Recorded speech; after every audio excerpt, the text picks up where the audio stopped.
Sa farming, ang aking mga sampalok na mga material na para gawing bonsai, ito ay bago kong kalbo, saka pinagyan ko ng wire para guide sa kaniyang mga branches. Yan po, kinalbo ko yan lahat. Marami dito mga sampalok, so nasa sako pa lang siya kasi material pa. Yan o,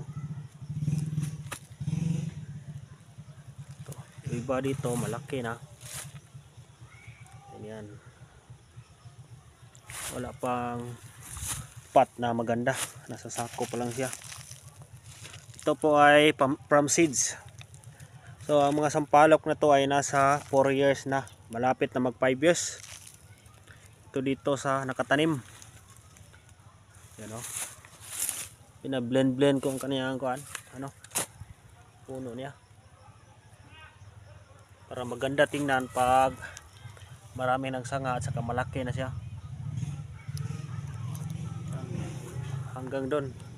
So ito ay nasa 80 plus na puno ng sampalok, so kulang pa ito. Magtanim pa ako ng marami nito.